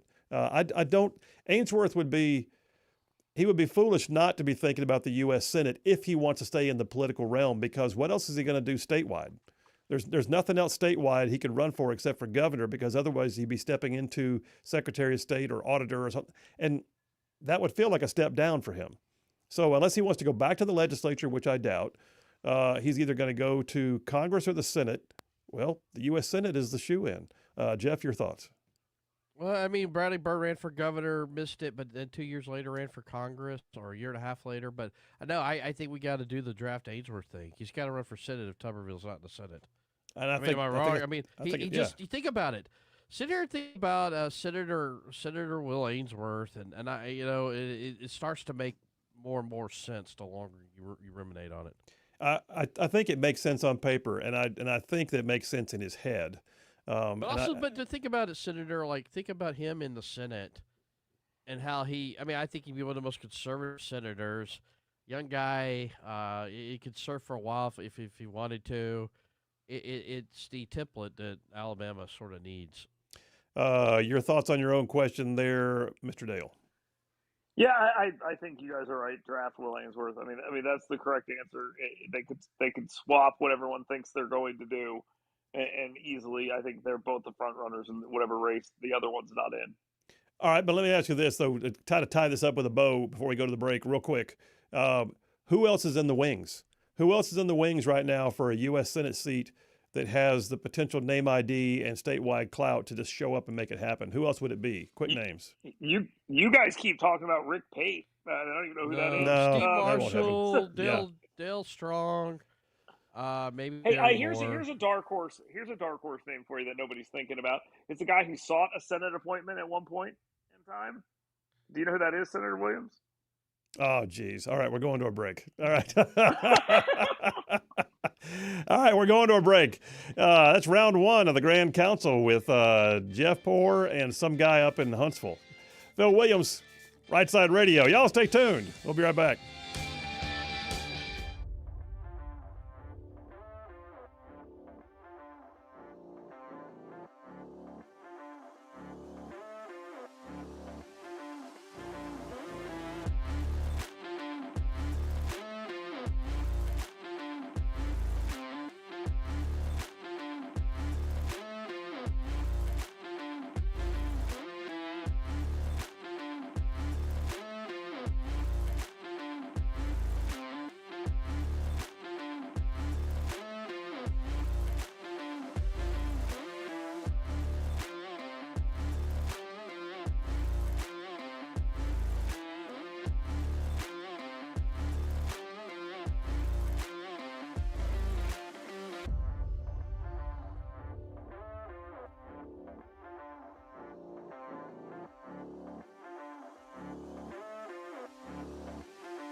And we are back. Phil Williams, Rightside Radio. Solid, conservative, and just plain right. Just pulling pins on truth grenades in here. All right, we're going back to round 2 of the Grand Council. Second round, first question. Jeff Poor, what you got? So a lot of my fellow conservatives, there's never been a time in human history when a tariff would be an appropriate use of policy. And I kind of watching this tariff stuff go back and forth. And I guess this is the left is polling this and trying to make it a hit on Trump. But are we not getting the full story here that, the Canada, the European Union, they have been imposing tariffs on us for a while. And we're not really, it's not free trade if only one of the actors is participating in the quote unquote free trade, which would suggest to me that maybe it is time to look at the tariff as a strategy, or maybe Trump's doing the right thing here. Well, I mean, I think first of all there will be a little bit of the time will tell kind of thing, but I'll also point out that conservatives are real quick to point out about things like the power of the purse, and we talk about the power of the purse in legislative action, but people seem to kind of freak out when the power of the purse is done through the executive branch. Not that they're changing appropriations, they're just changing the economic landscape and using the power of the purse to actually coerce things. When you have, and I'm going off the cuff here, but when you have the exertion of foreign policy power, you do it through 4 means. Use that acronym DIME. It's diplomacy, intelligence, military, and economic. Well, you use all 4 of them, and one of them is economic, and I think that's exactly what Trump is doing. He is actually applying economic power to exert foreign policy to put the United States in the position he believes it ought to be in. So I'm not a big fan of getting into a trade war with our neighbors to the north. I could care less about Mexico, but I get why he's doing it, and I think we're in a little bit of time will tell because we got to see what develops in the next couple of weeks. Dale. The only thing I want to see here is him stick to something. Decide what you're going to do and do it, and let the chips fall where they may. We don't want to do that. He waffles too much. He makes the threat mean almost nothing. Okay, but is he waffling, or is he saying, okay, you met those conditions, I will relax what we talked about? Are you thinking he's backing off altogether? Huh? He's waffling. Depending on what pressure he gets, he's changing his position based on that. And I think they know that they can bend him through the mainstream media, and I think that's what's happened. Your own question, Jeff. What are you thinking? Well, and then I was kind of like Googling during the break about this. I guess we subsidize a lot of our own agriculture, and that drives prices down. Mm-hmm. So how do other countries retaliate, or how do they put tariffs on our products? We have to do this because we want a stable food supply. But if you drive down the price of soybeans in the United States, or you drive down the price of soybeans in Canada and Mexico, and the way they make up for that is by putting a tariff on our goods. But what we're doing is saying, hey, you can't put a tariff on our products. We're going to put a tariff back on your products. So, I mean, we got a whole, I guess it's a lot more complicated than what I would have thought. Yeah, I mean, it's definitely chess, not checkers. But I think you're also looking at it's more than just soybeans. It's going to be things like steel. It's going to be the entire steel industry is a big, huge factor in the trade imbalance we've got with both Canada and Mexico. All right, next question is mine. I guess I'm going to say this: every legislative session, there is one bill that the left finds to be extremely controversial. I have not heard much in terms of like filibuster type controversy coming out of Montgomery during this legislative session. So what is this year's left is freaking out controversy bill going to be? You're down there a lot, Jeff. You go first. What do you think? Well, the filibusters have been for changing the way the archives and history has its board of trustees. Yeah. So Dale and I, we've been mentioned by Bobby Singleton during discussion. Always making it about yourself. Oh, here we go. Yeah, you like. Anyway, I shouldn't have shared the claim to fame there, but no, he goes to the floor. I guess Elliot comes on my radio show, and we talked about it. We talked about how, using cloture and using you changing the rules at some point and making the discussions germane to whatever's on the floor like they do in the House had him really freaked out, and he went to the floor and started talking about conservative talk radio, and I just, anyway. So thus far, though, Senator, to answer your question, it's been archives in history. Bobby Singleton is notorious for filibustering on things that don't relate to the bill. I actually walked up to him one time. He was at the podium going at it, just having himself a moment.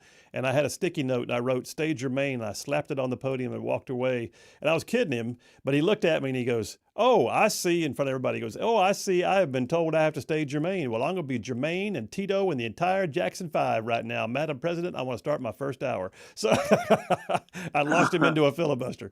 Dale, what do you see as controversial here? We got about a minute. Well, I think that it's whatever they decided is at the time. It's never about those actual bills. It's about slowing everything else down. Yeah. And, Republicans, and you know this, you were down there.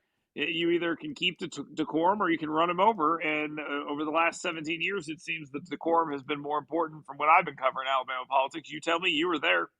I think that what you've seen right now is the last few years has been keep the Democrats happy so that we can all get out of here on time.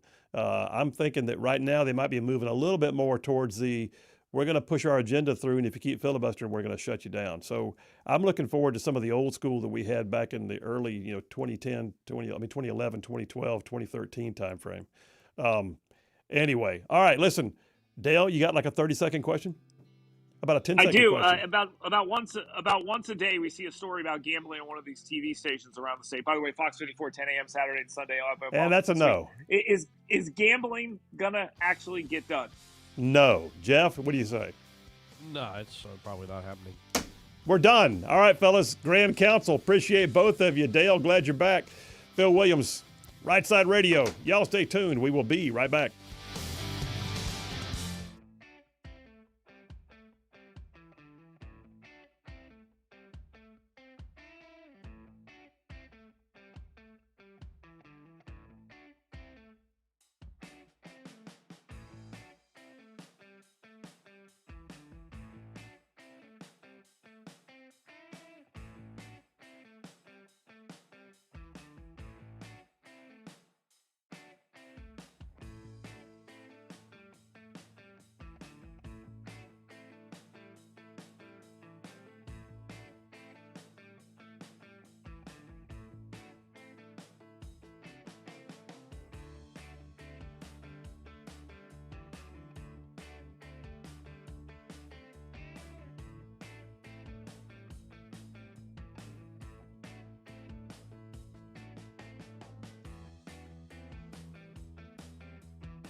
And we are back. Phil Williams, Rightside Radio. Solid, conservative, and just plain right. Covering down on some major ground across the southeast U.S. of A. Y'all, I am talking about this show. Goes from like Huntsville back on over to Chattanooga. I'm talking about from Tuscaloosa back on over to Gadsden. I mean all the way down to that prettiest little town on the plains called Auburn, stretching across the border into Fort Benning. I called it Fort Benning, Georgia. And big old patches of northwest Georgia and Mississippi thrown in too, just for good measure. All right, I got to tell you guys, so the Grand Council we just did is brought to you every week by DeKalb MD. DeKalb MD, if you've ever heard of them, you need to know about this. We like to call it healthcare simplified. I mean, you know, you go to the doctor, you fill out all the forms, and you got all the insurance cards, and you got to do the co-pays and all the stuff, right? Well, DeKalb MD is a direct primary care with a network of clinics located in Alabama, Georgia, and Tennessee. And they operate, get this, on a monthly membership, not on insurance. Literally, it's like joining a gym or something. They provide you quality, individualized care with concierge benefits for just $75 a month. That's it. I just said it. $75 a month. You get same day or next day scheduling with no wait times, longer visits with your provider, even after hours access at no additional cost. You get a direct phone number to call or text your provider anytime. They'll even mail prescriptions to your house. I mean, my gosh. How cool is that? DeKalb MD, they work with you instead of your insurance. And they've got multiple locations, 2 of which are in Chattanooga for our Chattanooga audience. DeKalb MD, primary care with you in mind. You can find out more. Check them out at decabmd.com. That's www.decabmd.com. Check them out and tell them you heard about it on the Right Side Radio. I'd appreciate that. Let me go to the phones. I see I got a call from none other than Jeff Rowe from Indiana. Hey, buddy, how are you? I'm doing pretty good. Good. Good. Where you at right now? Get through all these. Just past where we met that one at 22 at the in Tennessee. Oh, okay. Heading north. I'm glad you're. You're not driving on Saturday, are you? No, I don't drive on Saturday. Yeah, usually. It's good because Saturday's looking rough down here. So, just saying. Hey, I don't care. You ain't gonna blow this thing off the road, that's for sure. Well, don't ever say that, but we'll pray that. How about that? What's on your mind, man? What do you think about all this stuff? Joe Biden, everybody knew that he was mentally incompetent and that was around him and everything. They should have did the 25th Amendment on him. And I'm kind of wondering why they didn't, because that would have put Kamala, she would have pushed for it, I would think, at trying to get it done because that would have made her president. So I'm not real sure why they didn't do that on him. They couldn't do it because they were also wrapped up in the lie. I wondered several times, I thought, if Kamala wanted to be a straight shooter, she would come out and say, I can no longer abide by what I've been seeing. They've been cutting me out of the meetings, and now that I'm in there, I see stuff. But you know what?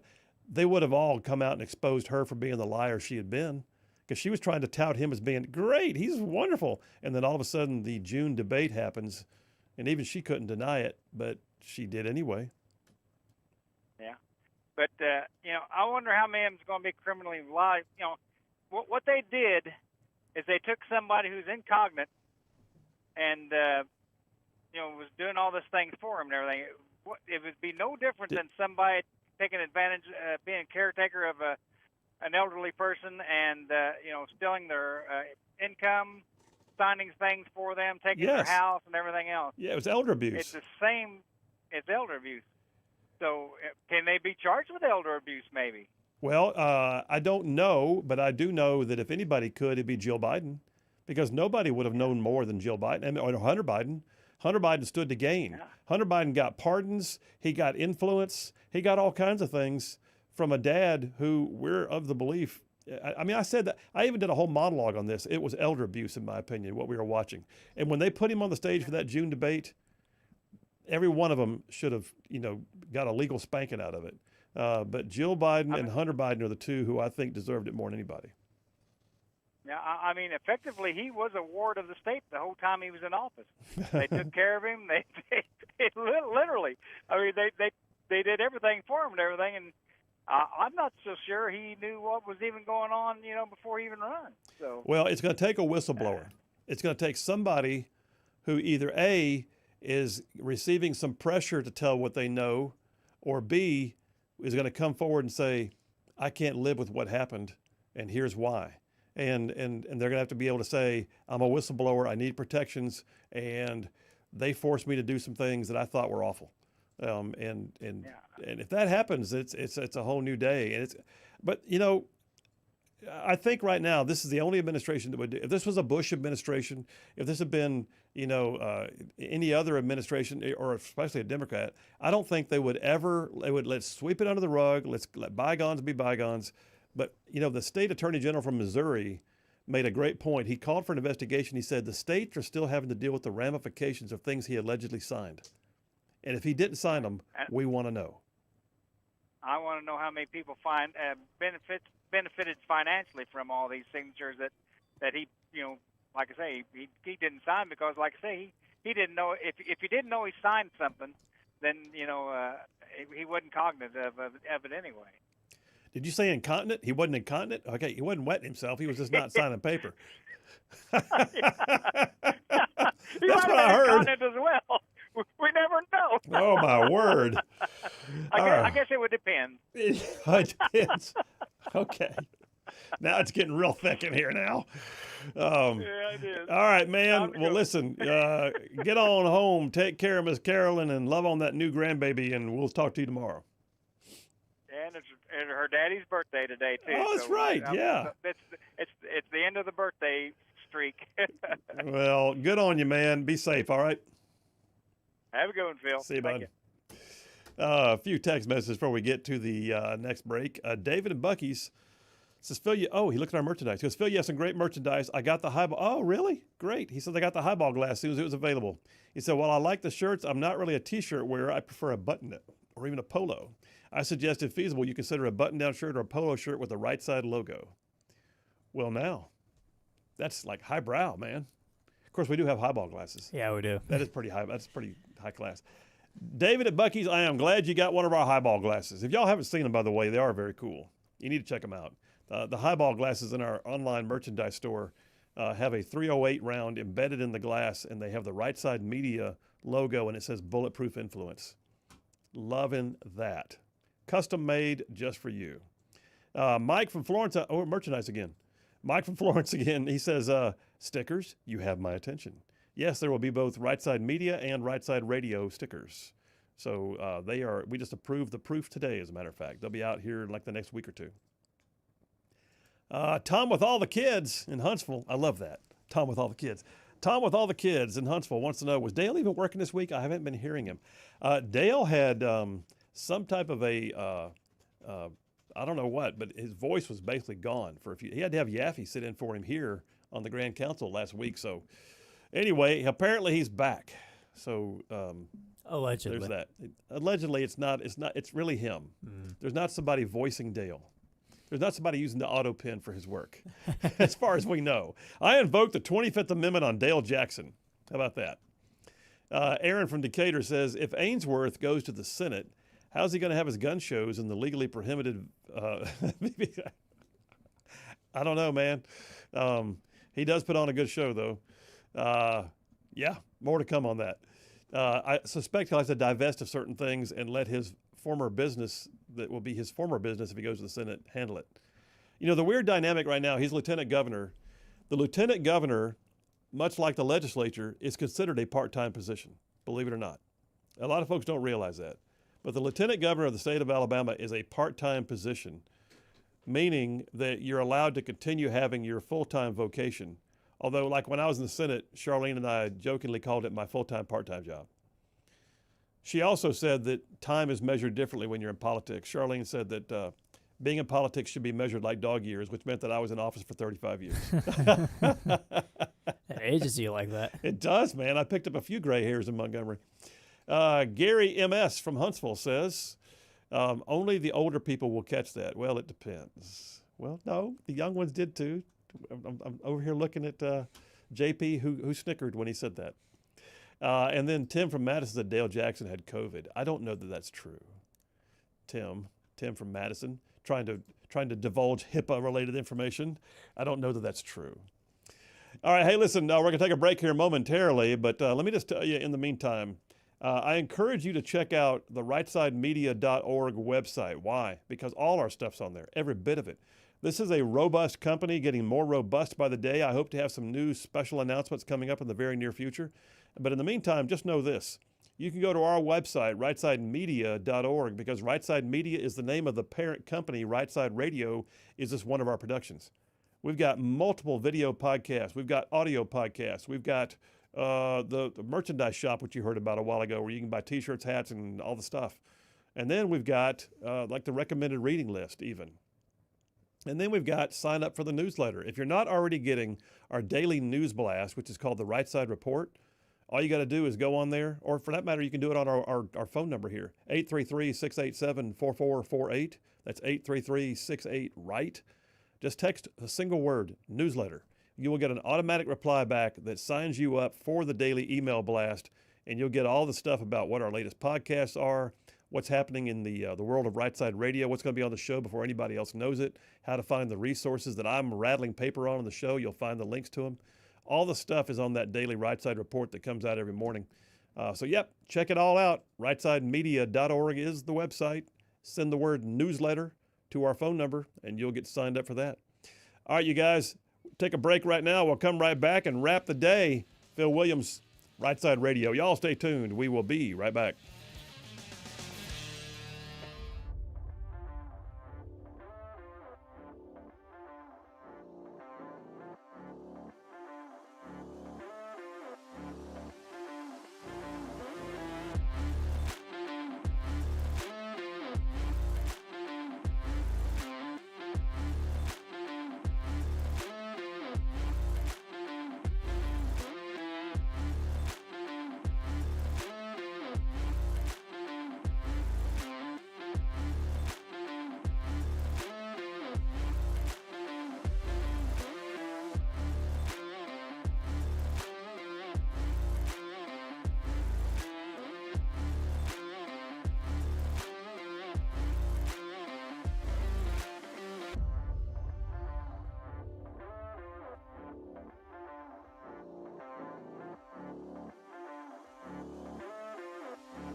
We are back. Phil Williams, Rightside Radio. Solid conservative, just plain right.